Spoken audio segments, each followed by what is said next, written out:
once with video and once without. Oh, weird. Okay. Now I'm broadcasting.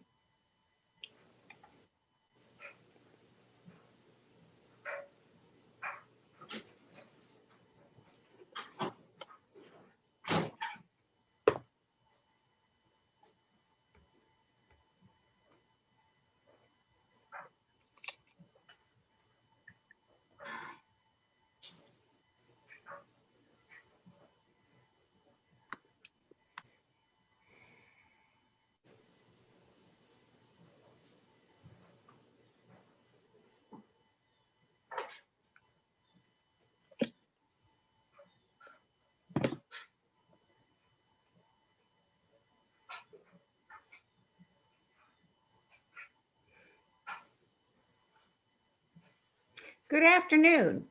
This is SSCA, and this is our Cruising Association lunch, virtual lunch with Beth.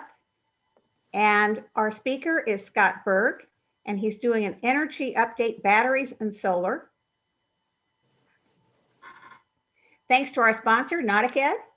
And I'm going to stop the share and check my chat.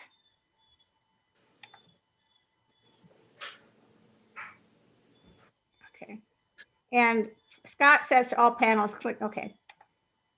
And we will turn this over to Beth and have her take the program over.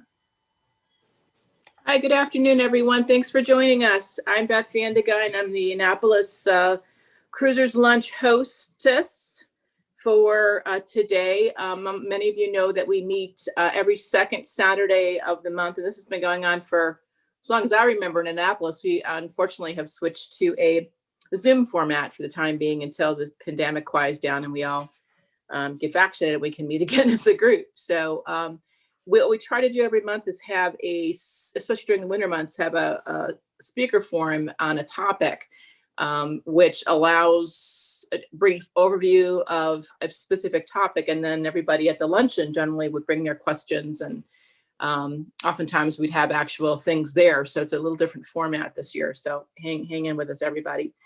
Joan, do we have people online with us? Yes, we have 15 people. Excellent. Well, very good. I'm just going to start real briefly, just if anyone has not heard yet. Al Golden passed away a couple days ago, and I think many of you know Al. Al has been a long time sponsor for SSCA.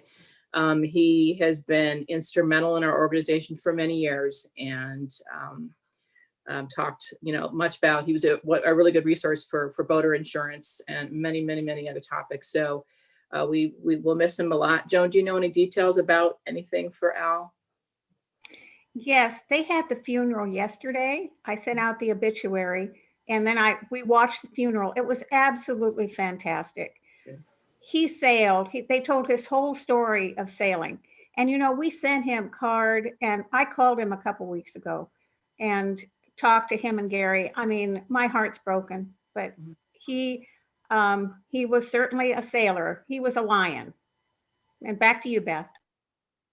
Yeah, thanks, Joan. Okay, Scott, why don't you go ahead and get started, because we'd like to try and wrap this up within an hour. So Scott, I'm going to turn it over to you. Thank you very much and welcome. And my heart goes out to my friend of 40 years, Al Golden, and we'll tell stories about Al another time. I'm Scott Berg, and it is a pleasure to be addressing this group. I know some of you are probably listening on a YouTube channel, and some of you are here.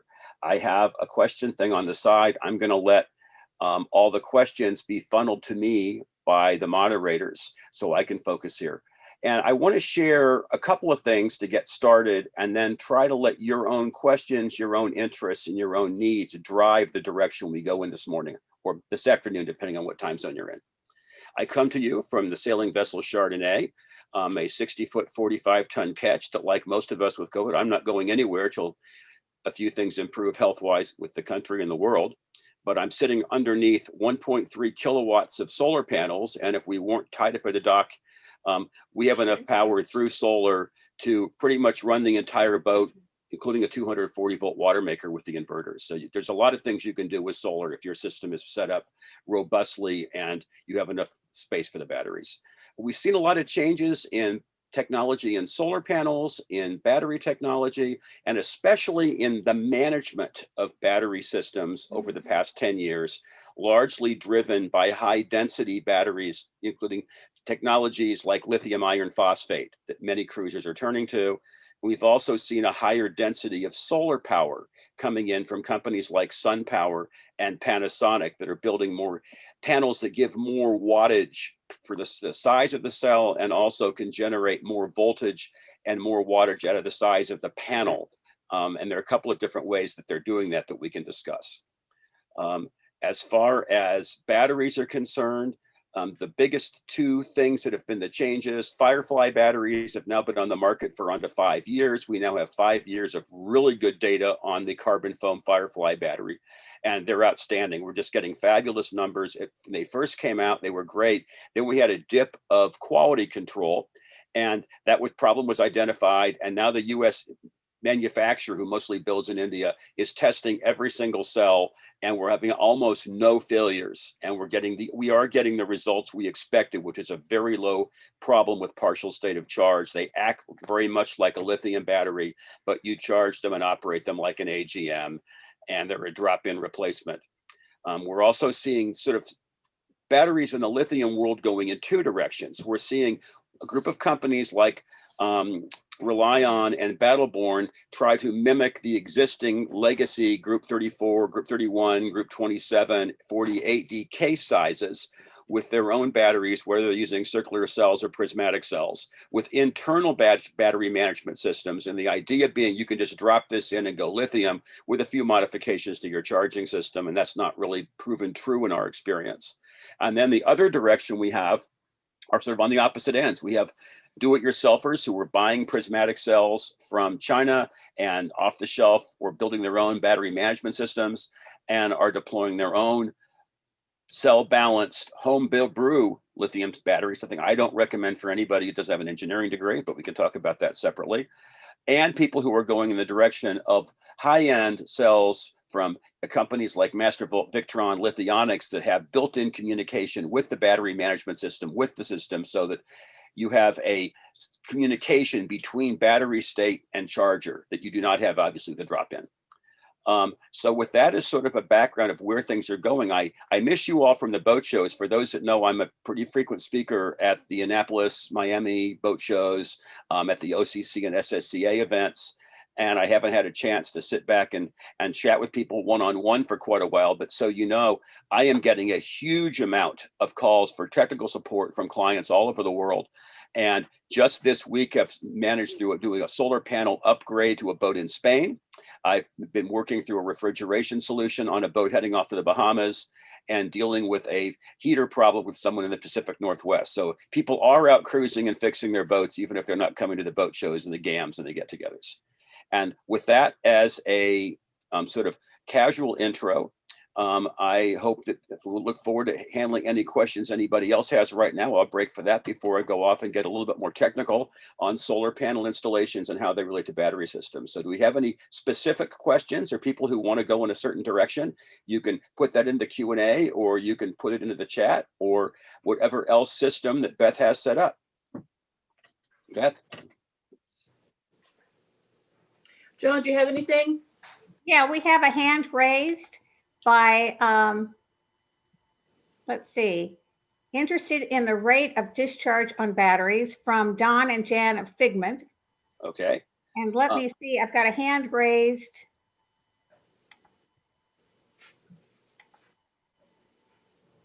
And while you're checking on the hand, I'll get this. There are, okay. Now I know what they want. When you're talking about discharge, we talk about discharge in three ways. We talk about our sort of a self-discharge static rate. If you just leave the battery sitting on the shelf, by what rate does it discharge? Traditional flooded lead acid batteries are known to have as much as a 10% a month discharge. So if you leave a regular flooded lead acid battery sitting on a shelf for a year, it's going to be a dead battery. If you leave it alone for 6 months, it's going to be a very depleted battery. If you leave it alone for 3 months, it's going to be a low battery. And we know that flooded lead acid batteries can pretty much put out as much power as they can until the voltage drops out.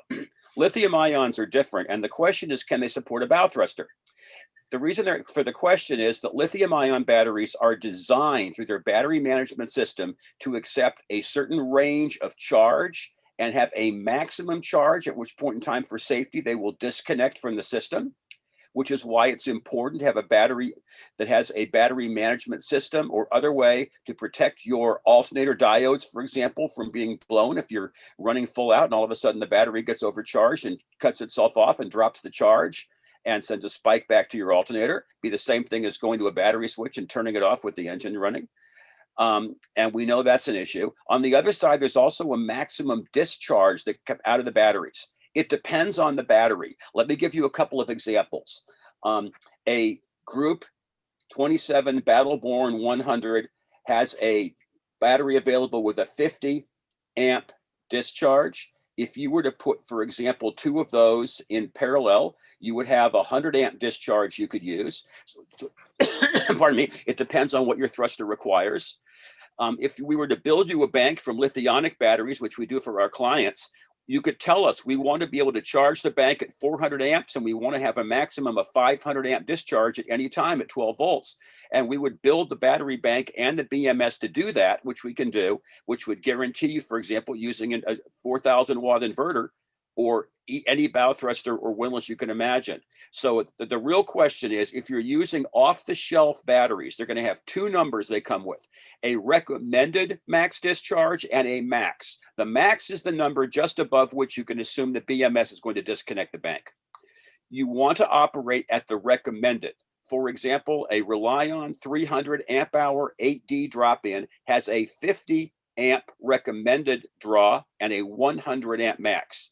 We just put 200 or 2 of those in parallel for a client, which gives him a 100 amp draw all day long when he wants it. It can go higher. It could go to 200 for surges and emergencies, but we planned the draw at 100 amps. Does that answer the question? Okay. And if you have anything specific, you can always reach me directly at scott@chardonnayboatworks.com. And I'm glad to carry on anything I can do to support members. I don't charge SSCA. My rules, so people want to know, I don't charge SSCA members and club members and friends for advice over the phone, sitting at the bar talking, yakking in the cockpit of your boat over a beer. When I have to either order parts or go get tools and load the truck up and come down, or load the boat up and come down and do a job, that's how I get paid. And I'm Scott, SCOTT, at Chardonnay Boatworks. Chardonnay like the grape, also the name of my catch, Boatworks, BOATWORKS.com. For those that do want to operate heavy gear with lithium ion batteries, specifically inverters, water makers, big water makers over inverters, windlasses, and bow thrusters, we really have to look at the recommended, not the maximum output of it. What a lot of us have done is put lithium banks in for a house, and we put a AGM, thin plate AGM battery in for windlass, and for, if we have the weight ability, the windlass and the bow thruster. And we've used a DC to DC charger where we've charged the lithium ion bank as the house bank with all of our specified chargers, and then used like a Victron or a Blue Seas battery to battery charger to keep the forward batteries topped up. Okay. Scott, I have yes. 3 people who have raised their hands. Okay. One is Steve Wolfson, one is Carol, and one is Marty. What I'm going to do is let Steve talk first. Okay. And then we'll take him as a panelist, and then take him down with Carol and then Marty. So okay. Here's Steve. Let me allow him to talk. Welcome, Steve. Steve, you have to take down you are muted, Steve. Unmute. Is Scott hear me now? Welcome. I can hear you fine. Hey, Scott, how you doing? Steve Wilson, Hans Christian 48, owned the same boat for 35 years. We've been world cruising for about the last 14 years at something over 40,000 plus nautical miles. Our boat's currently in Tahiti. We're in the 35 years we've owned Leeward, we're on our 5th set of batteries, which is phenomenal. We're obviously doing things right. We have dual ample alternators and monitoring systems and and three-step charging since it was first invented. The problem we're having now is we've got 3 solar panels, 130 watt Kyoceras, and currently an Aerogen 6. Our initial design was that all of these went through that dual stage LVM output regulator, and was great because there's no regulators fighting regulators. All alternate energy went through the same regulator. It's dual output. It went to where it needed to. But when we increased the solar output, we've gone above that ability. LVM only recommends 140 watts. So we've now, as of this last season, separated our solar and wind, and we're having some pretty serious interaction problems. I won't go into any more detail, but we are getting ready to scrap the Aerogen and go to the D400. The same, they use the same LVM regulator. They have the rights to that. But we've got some issues where we're combining wind and solar, and now they're interacting to each other. I'd like you to comment a little about when you have wind and solar, how to deal with that. Unfortunately, or maybe fortunately, being from the old school and having this boat and this system for 34 years, we have 2 house banks. We total 800 amp hours of house, but it's roughly 400 in each bank because the banks are in different temperature zones. One's in an engine space, one is not. And they're comprised of different size. One is 4 group 31s, one is 2 8D. So we never run our banks as one bank for obvious reasons. But we are, can you comment on when you've got wind and solar, how to deal with this regulation and get the right charge going to the batteries? We've been using East Penn gel cells. We're on the 5th set in 34, 35 years. Okay, I'm gonna start here. Thank you very much. We got 4 things to talk about here. We're gonna start with the fact that Steve is doing everything right. He's chosen batteries that are highly appropriate for cycling. The East Penn manufactures the Sonnischen, German Sonnischen gel cells in the US under a license agreement. And gel cells are excellent deep cycle batteries if they are carefully maintained, which means they're not overcharged. And it means that you do temperature controlled charging. Because he's got 2 banks in different temperature zones, he's also separated them. As a rule, you don't want to do that because as you do it, you limit both your discharge and your charging ability. And I'm going to loop back when I'm finished with him and explain why that's true, but he's doing it right. And if he's getting 7 average years out of a bank, that's about what I would expect before I would see it get below the 80% quality level we want to replace it at. I have seen those cells go as long as 15 years, but they were largely in a float service. As far as combining charge sources, there are a lot of myths out there. There's a lot of anecdotal evidence, but there's a fair amount of good science. The first bit of science is the batteries will take what the batteries will take. If the batteries need a charge, your devices are not going to conflict with each other, but a badly designed regulator may conflict with something.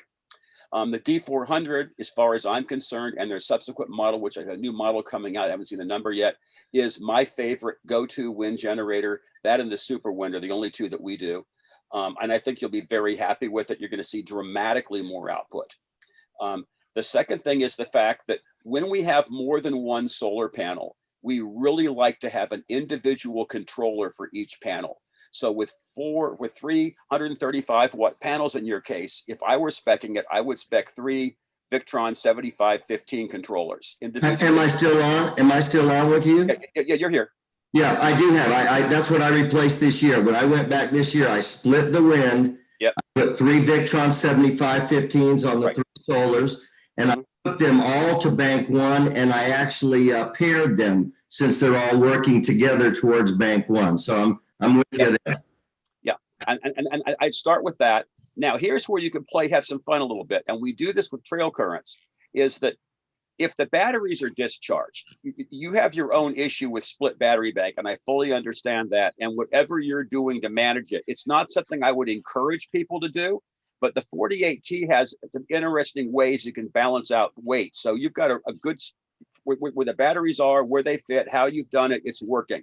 So it's not the way I would design something if I had the option of doing it differently. I'd like to keep them all in the same temperature zone, have one giant battery bank, and I'll talk about why in a minute. I think what I would do is run with the way I handle wind. Now I have a little similar situation. I have 1.3 kilowatts of solar. I have two 327 watt panels and two 315 watt panels, each one going to a dedicated Victron. In my case, the 130, they're much larger. Yeah. And then they all go into the house bank. The wind generator go right in the house bank. If the batteries need a charge, they will absorb a charge for everything. The problem comes if the wind generator, the Victrons can be programmed around this. You can set a high enough, you can just incrementally play around. The problem comes with, because you're dealing with gel cells, you've got to be very careful about getting that voltage above 14.2, as you know. That's my set point. Everything I've got is set at 14.2. Alternator regulators, solar controllers, and the LVM regulator. Everything. Yeah, and my short answer is, if you run all of that into the battery bank, so so the solar is going into one bank, is the wind going into the other bank, or how is the other bank being charged? Yeah, the solar now, the way I split it when I left this last season and ran it this season, was three solar panels going to the house bank one, which is the two LEDs in the salon space, and the generator still has dual output. So one of the outputs is going to bank one is not to bank two. It's been suggested that I take the wind. This came from Eclectic, actually, to take the wind and gang the two positives together and take them only to bank two. My disadvantage with that, Scott, is at night when I'm underway with high power usage, I'm only going to get stuff to bank two. But electrons are electrons. Where do I put them is really almost immaterial, right? Okay, two things. Yes, you're exactly right. And the second thing is this: have you considered putting in a DC to DC charger that you would operate at night between the two bank from bank to bank? I have, and I'd probably like to get your input offline a little more on that. Yeah. But I have considered it, but I have some concerns. But let's go ahead again. We got a lot of other people on the floor. Yeah, we'll take that offline. But I do want to talk for a second about, while we're on this, is when you're dealing with batteries. Every once in a while, someone says, "Well, I don't have lead. I don't have lead acid. I have AGMs or I have gels." Lead acid comes in three formulas. It comes in flooded lead acid that you put water into. It comes in a gel battery where they basically mixed up the flooded acid with Jello, and it comes where they vacuum packed it with some fiberglass between the plates. But they're all lead acid batteries. The issue is they have different chemistries, they have different charge characteristics and different discharge characteristics. And his point is, if you have gel batteries, do not charge them above 14.2 volts ever, or you will find out. The real term for these batteries, AGMs and gels, is valve regulated sealed lead acid battery, VRSLA. Those valves are one-way valves. Once you let the smoke out, you're buying new batteries. Batteries are expensive. Okay, next. Thank you very much. That's a great question. A good battery management practice. Very well done. Next. Okay, I'm going to let Carol talk. Carol, here you come. You need to unmute Carol. Carol, are you there? Hello, Carol. Get off mute. I see you, but I think you're muted. Lower left-hand corner. Wish they'd let me unmute it. You should be able to. Nah, I don't do that.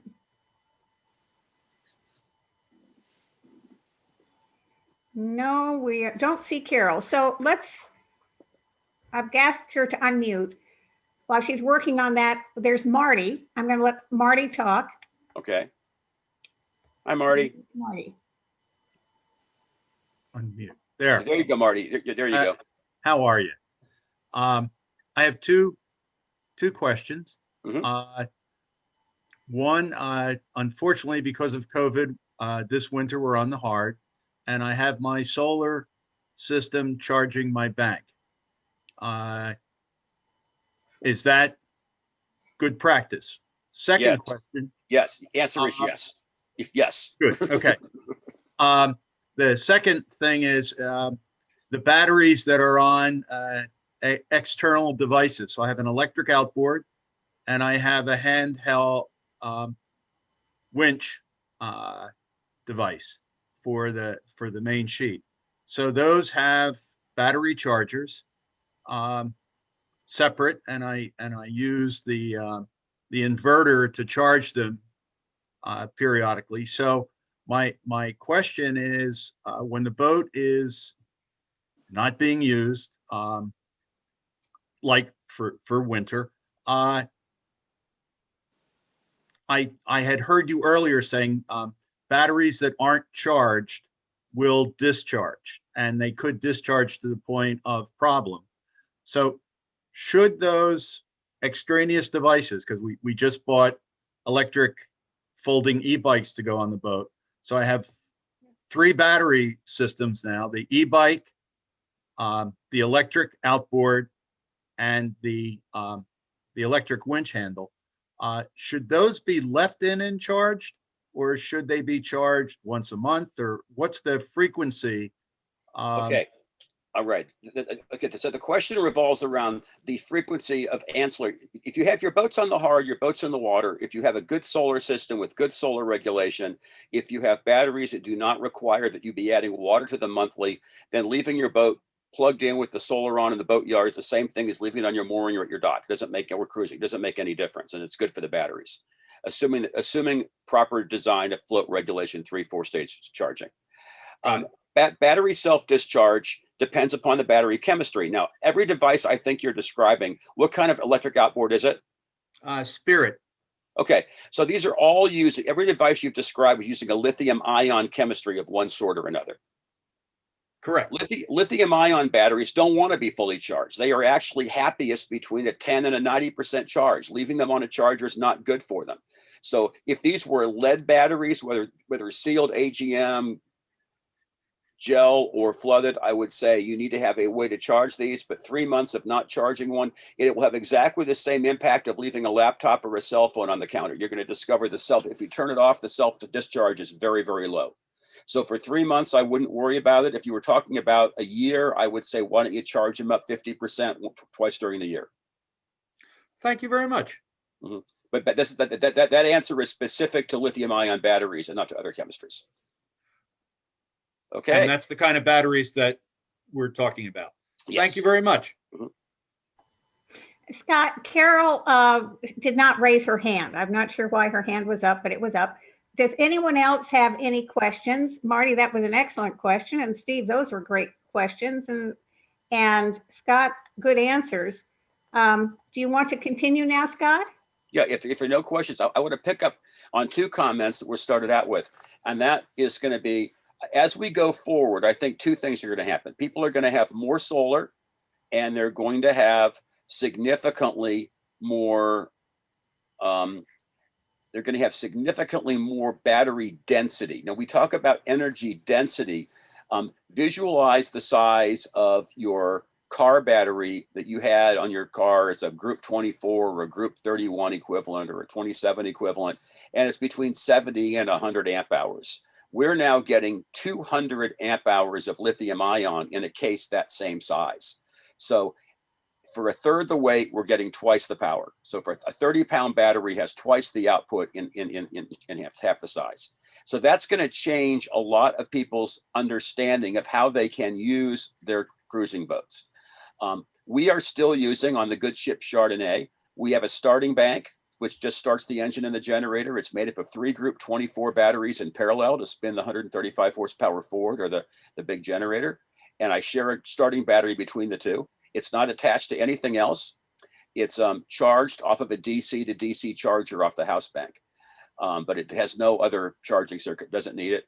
I treat it like a car battery and it works just fine. The house bank consists of 6 Trojan renewable energy batteries, which are a high-end version of the golf cart. And we get about 7 years out of our flooded lead acid batteries. And when we put these in last year, we agreed this was the last year we're putting in flooded lead acid, and we'll be switching over to lithium in our next upgrade. We have a dedicated battery for the Windlass, and we did that specifically because of the distance between the house bank and the Windlass. And again, that's charged off a DC to DC charger. Our hardtop has 4 solar panels on it, and those solar panel controllers come down with 8 different wires from the solar panels. They come down to the utility room where we have these panels mounted. And then, of course, coming off that, there are a couple of 4-aught wires that go directly from there to the battery bank. The solar panel is capable of producing 80 amps. So we're pretty happy with that. Right now we're under shrink wrap, so we aren't getting that. And one of the things that I want people to think about is as you build up that density, I could do that now with half the size of batteries that we have now. That is, the battery bank could be half the size, half the weight, and give me exactly the same thing. So we're pretty excited about that. Any questions? Yes, Scott, Steve has another question. Steve, Yes, if you Steve. want to unmute. Do you hear me, Scott? Hear you fine. Okay, wait a minute. You still hear me? I hear you fine. Okay, yeah, Scott. So I wanted to go back to when you first kicked off and you were talking about these new batteries. Like Yes. I said, when we configured our system and all those years ago, it was 34 years ago when we first put those sauna shines and then followed them to East Penn. So we're very old school, but it works good. But now I'm very interested. I don't think I'm ready to go to lithiums at this stage because of the massive changes and everything else I'd have to do. But these carbon foam batteries you mentioned sound very unique. Are those drop-in replacements for, say, 8Ds and Group 31s? And how do they compare to the standard East Penn gels? I've got to either get more charge capacity or a little more ability in my batteries. My gel cells are just not holding up as they used to. Okay, so the question is a comparison between the Firefly carbon foam battery and a gel cell. There are two differences. One is that you do have an issue with gel cells if you don't fully charge them. They are dramatically better than AGMs when it comes to partial state of charge, as you know.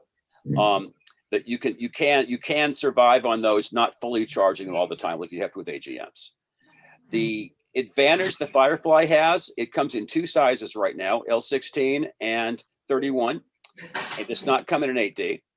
And the L16 is a 2 volt cell or a 4 volt cell.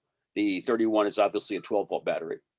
And the advantage that they have is you can discharge and recharge those Fireflies very much like lithium, and leaving them only half charged for 4 or 5 weeks or a month has no negative impact that we've seen. So they can be discharged down to about 20%, 30%, charged up to 80%, 90% back and forth. You would get more charge range, but at the current time, they're not going to fit your form factor. So unless you could put Group 31s where your 8Ds are, then that's not going to be the right answer for now. Say on a 31, Scott, what a 31 carbon foam, what's the amp hour capacity of that? I want to say 105.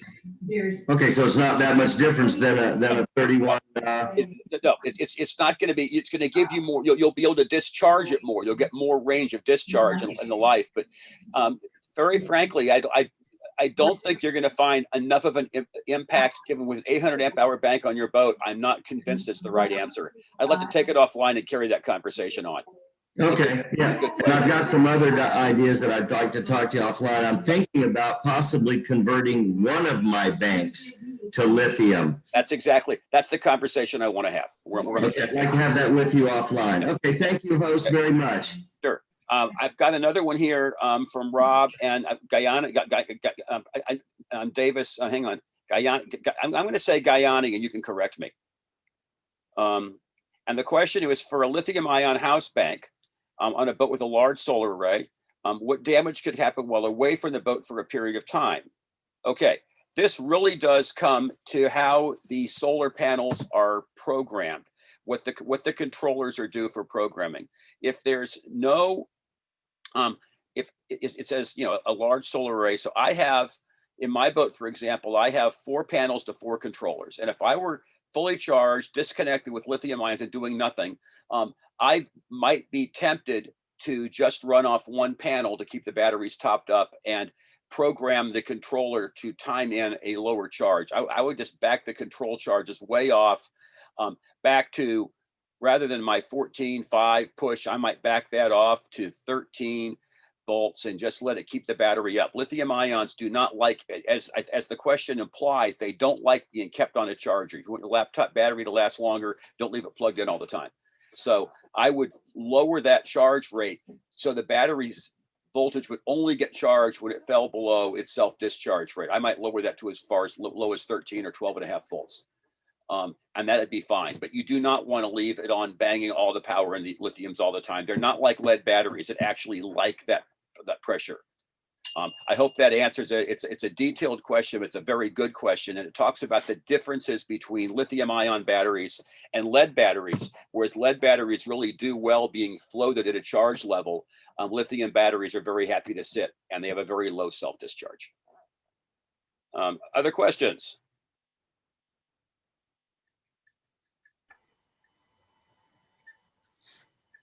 Are there any other questions? You can use the Q&A, or you can use the chat, or raise your hand.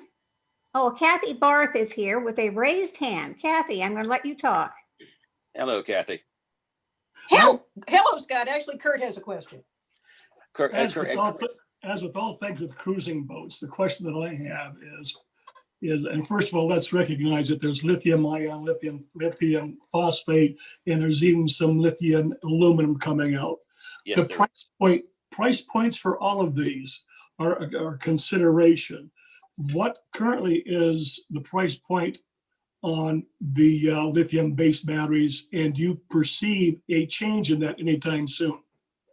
The price point right now that we're seeing is a 100 amp replacement for a Group 24 is in the $1,000 range for a quality battery. I think that's going to fall down to about 600.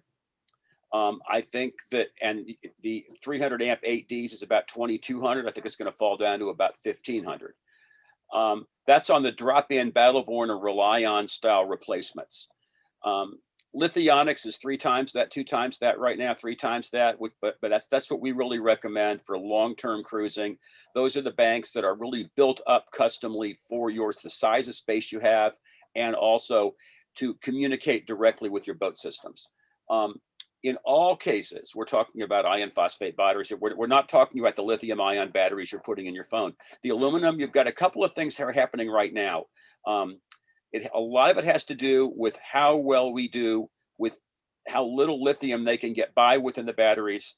There is a lot of research being going on, and boaters are benefiting immensely from electric cars. All of the energy that's going into designing dense, high charge, high discharge batteries is electric cars. So obviously, if you think about it, at one point in time, the OCC and SSCA were publishing all these publications about how many cruisers there were. And there were 15,000 people, more or less, that were out sailing full time away from the dock all the time, which is not enough to move the needle on a battery manufacturer. But electric cars are a huge mover. Golf carts are all going lithium now. When you buy the new EasyGo golf carts, lithium is the first choice, not the second choice. Used to be an option. Now lead is an option. And that's driving these prices. But so long as there are people putting them into cars and putting them into golf carts, we're not going to see the huge price drop of lithium batteries that we've seen with solar panels, where solar panels are being built for everywhere. And as long as you can use this off-the-shelf standard size panel, the prices fall into well below $1 a watt for top of the line panels. Okay. And Kurt gets a thumbs up for being another fan of properly maintained gel batteries. Thank you. Right now I'm running AGMs, thanks to you. And the question that comes up is, we currently have a 660 amp house bank. And we try to prevent going over 125 to 130 before we have to charge.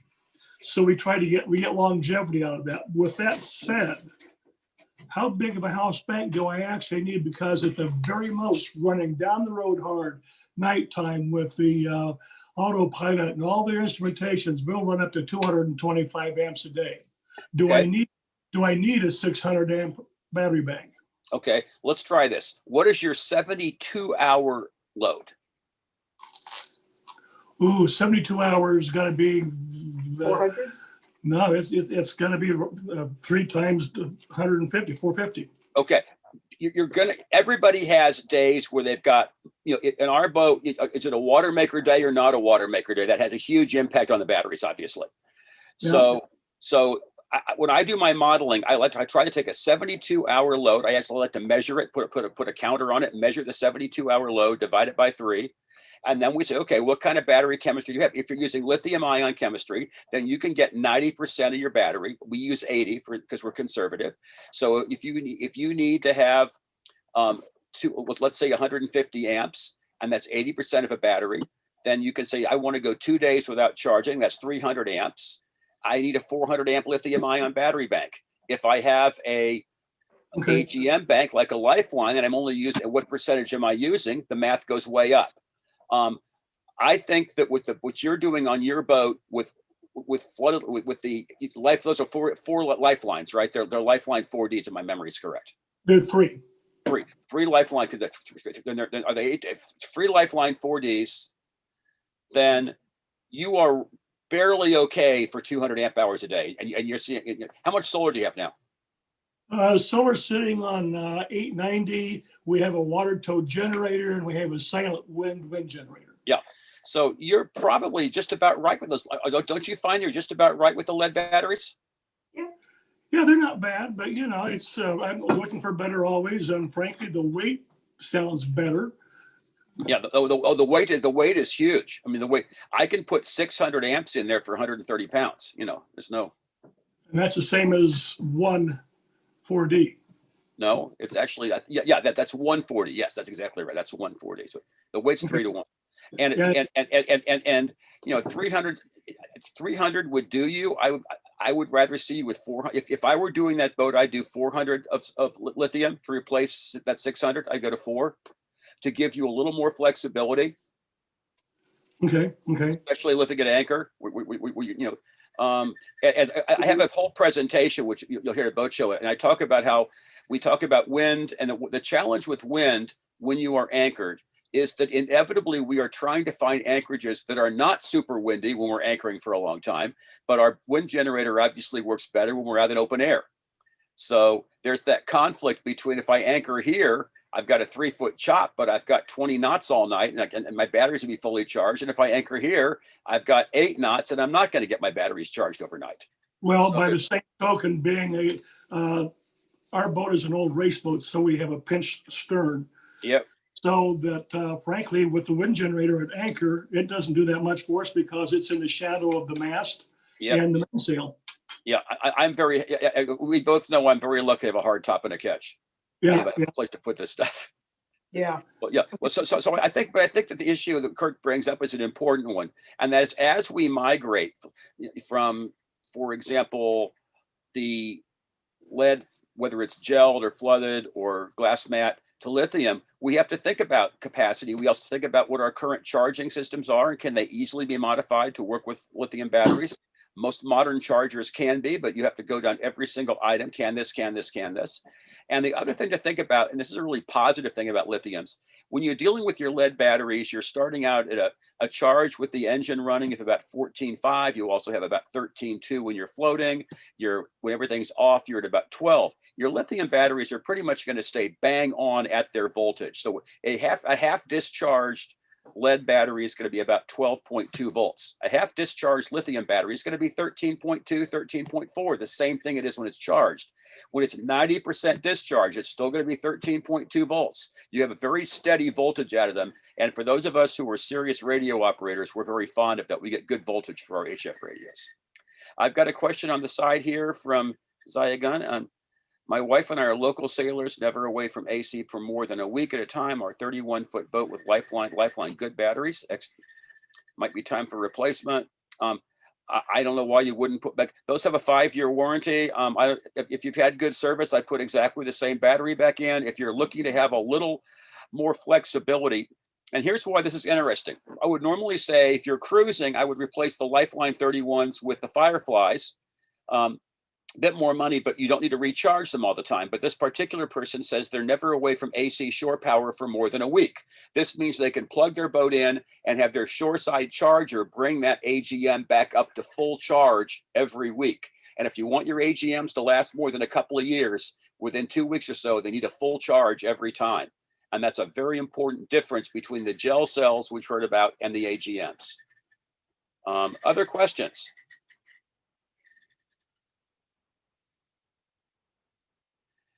Then I want to talk for a few minutes about solar panels and what's going on with solar panels. And I come up with 3 myths that I keep hearing about solar panels. And they all have, like all myths, you can see where they came from. The first one is the fact that flexible panels don't put out as much as fixed panels, which is nonsense. The way the panel is assembled has nothing to do with the output. What has to do with the output is how the cell, how many cells it has, what chemistry the cells are, and how those cells are attached to the batteries. For many years, the only flexible panels out there were those roll-up panels that used a polycrystalline cell. That it was a cell that was made up of a slurry of silicone, and those cells were not nearly as efficient as the monocrystalline cells that made their way into fixed panels. But cell for cell, they'll be exactly the same. If I have a panel, the ones we sell are from a company in Italy called Solbian, and their output is exactly the same as the high-end panels that they sell that are fixed panels. They both use SunPower cells. On the other hand, we have seen a lot of problems with poor quality flexible panels, especially ones out of China using rejected cells. The actual panels, flexible panels we sell from Solbian, while very expensive, perform equally well to any fixed panel with about a 24% efficiency, but you do have to be very careful. And they come with a 5-year warranty, which is as opposed to a 25. The longest I've seen them successfully out there so far, I have a lot of clients where their panels are out there 6 and 7 years without a problem. Had one client who had 2 problems with panels, and they immediately replaced 2-year-old panels. Solbian did under warranty, no problem, no questions asked, and shipped them the new ones across the ocean. So you do find the flexible panels can have the same output, but they are more fragile. The second thing is the fact that there is I think a fundamental misunderstanding of how solar controllers work. And that is that a solar panel controller does one of 2 things. It either clips off excess voltage so that you don't send a 20-volt panel into a 10-volt battery or 15-volt, 12-volt battery, or we call MPPT, maximum power point tracking, actually looks at how much power, voltage, and amps are in that panel at that minute and maximizes the current output at the acceptable voltage to the battery. Over a full solar day of 24 hours, you will normally see 20% more from an MPP controller than you will from a pulse width controller. The MPPT controller will get more power out of the panel early in the morning and late at night. And when you have excess voltage, rather than just dumping it off, it will actually convert that into current. So we've seen between 20 and 25% improvements in side-by-side comparisons that we've done. I've got another question coming up. We'll take that, and then we'll talk about shade. The next one is about shade. So, question. I think Steve has a question. Steve, ask away. Thank you. There you go, Steve. Okay, yeah. You mentioned just a quickie when you talked about the D400, and I've made a decision. I've had 2 Aerogen 6s, and over the years and the 40,000 miles, they've done well. I just believe the D400 is a much more precision kit. But you alluded, I know it's a solar discussion, but you alluded to the fact you think there's a new one coming out and should wait. Just check the D4. Check with your D400 dealer. Someone told me that there's a new model number on the D400. So that normally means there's been some internal upgrades. So just make sure you've got whatever the latest version they're shipping is. Okay. Scott, again, we plan to go back to Tahiti. We're hoping the end of April, maybe May. We were able to ink a 4-month season out this last year, even during the COVID. If I want to ship some lithium batteries and stuff like what you and I want to talk about offline, I need to think about what I'm going to do and start at least to start moving that stuff on ship towards Tahiti. Could you give me a phone number to contact you, or is it, because I think voice-wise we can come to a solution. Yeah, sure. Anyone who wants my phone number, just know the fact that I don't always answer it, is 703-981-6339. 703-981-6339 is my cell. And I'll call you next week and try to get in touch with you, and we can talk about this lithium conversion on one bank. And those things. Again, you're very knowledgeable. I really appreciate this forum. It's great. My pleasure. Thank folks who put it together. The second myth is shade. People think shade doesn't matter, or what's the big deal about shade? And again, we've done a lot of tests on this. We go out in the parking lot with watt meters and monitors. We lay identical panels side by side on sawhorses. We make sure they're exactly the same sun. We compare different brands of panels. Put your hand over one cell, put a dime on a cell, put a line on a cell, hold up a board of 2x4 like a mast and throw shade on it. And the reality is the fact that any significant shade will basically destroy any household style panel. The Kyocera's, the Sharps, the Panasonics, they hate shade. The only panels we have seen that really individual panels that handle shade better are the Solera glass panels made in Germany. They're designed for boats and they're wired a little bit differently. Their 150 watt panel actually only loses about half of its output when you shade a couple of cells, whereas the Kyocera we had right next to it, the 140 side by side, lost 75 to 80% of its power. So if you shade a panel, it's going to lose its power. That's not a big deal in your house where you've trimmed the trees and they're on the roof and they're all lined up nicely. But on your boat, we try to put as many separate individual panels as we can on sailboats, especially ketches like ours, where you've got so many things that can shade the panels and run each panel to its own dedicated controller. As controllers are pretty much priced by the watt the same way panels are, 2 controllers for 150 watt panels are about the same price as 1 controller for a 300 watt panel. So you're not looking at real price difference here and you're getting much better. And you can just tie them all together and the batteries will take what they're going to take. It's not going to interfere with the ability to charge that panel. If the battery will accept the charge, those controllers will add up the voltage for the charge. It can be a little hinky if you are also running an alternator that has a voltage regulator that's is unaware because it's not programmed to know the fact that there's other charge sources. But as a general rule, you can have 10 sources going into one battery, and if the battery is sufficiently discharged, it'll take them all. We've got somebody here that says they have 4 160 SunPower panels, 2 banks, 2 controllers. My experience with shade impact on SunPower. SunPower panels do not like shade. SunPower cells and Solera panels do better. I've compared the 2 side by side, but it's lots of people will take 4 panels and make 2 banks based upon how they're shaded. If you're a traditional single-masted sailboat, you can have a port and a starboard panel and do relatively well with that. And I certainly think that's not a bad idea. I will tell you that we were anchored in Lake Sylvia in Fort Lauderdale a while back, and people were quite amused. They would hear a buzzer go off, and I'd walk up on deck and I'd throw off the preventer and I'd swing the boom all the way to the other side of the boat. And of course, I was jibing to keep the boom off of the solar panels when the wind had changed or the sun had changed over the course of the day. So one of the things you do, if you do have panels and you've got your boom on top, the minute you anchor, get your preventer out and swing that puppy out of the way so the sun gets all the way to your panels. And then set a timer so you know to swing it back the other way when the wind changes or the tide changes. I'm seeing somebody says, and Dan, yeah, Dan, that's exactly that's a perfectly reasonable thing to do. If you want to know if it's working or not, you can play around with some shade. I had one person, if you have MC4 connectors with parallel and series connectors, it's really easy to parallel different panels and convert them from parallel to series if you've got MPPT, and you'll know in a heartbeat how it's affecting with shade. So, you know, experimentation, what I share with you, I've been doing this for 50 years. I've worked for a lot of different boat companies on my own. I had a corporate career in computer engineering, and I've been fascinated with this stuff for my entire boating life of some 50,000 miles myself. And over that time frame, I've learned a few things, but I learn more every time I do one when somebody comes to a seminar and says, have you thought about this? And I always say, no, that's a great idea. So I'm always learning something. And Steve's observation that he actually took the time to manage his battery banks separately because they're in different temperature zones. I've not had to do that, but boy, you do have to remember that if you have batteries in more than one area, temperature is a big factor in battery charging. Any other questions from our group here as we'll wrap things up with my last myths on solar? Beth, Joan? Hey, Beth, do you want to take over here?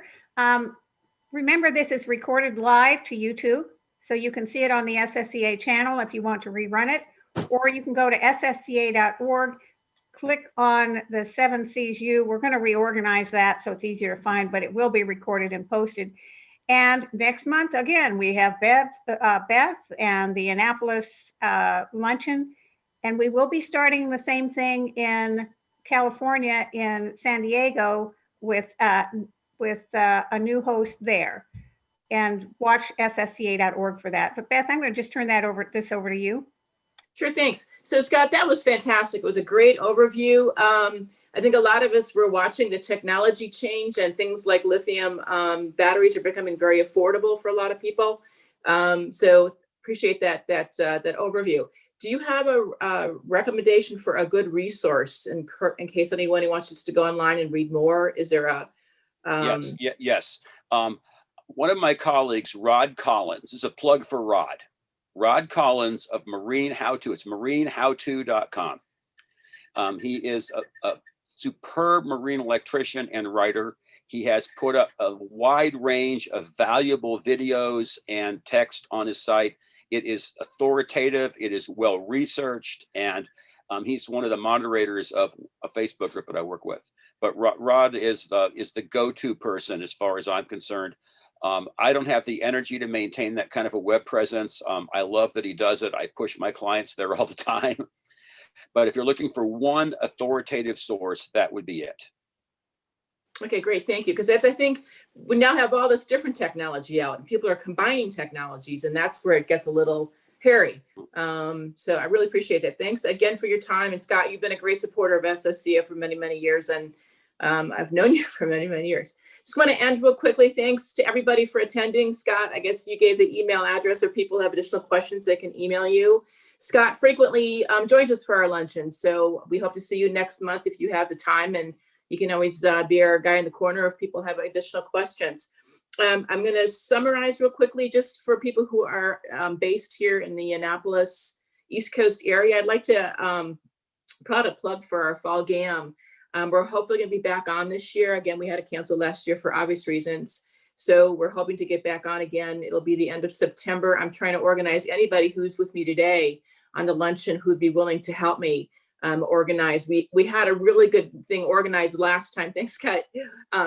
We were pretty organized last year, and I think we're really in a good direction before we had to pull the plug on it. So it's not going to be as painful as it normally is to try and reinvent the wheel. But if anybody's willing, please contact me through SSCA or my email, which is beth.vandegeijn. I think you can see my name on the screen, at comcast.net. So it's beth.vandegeijn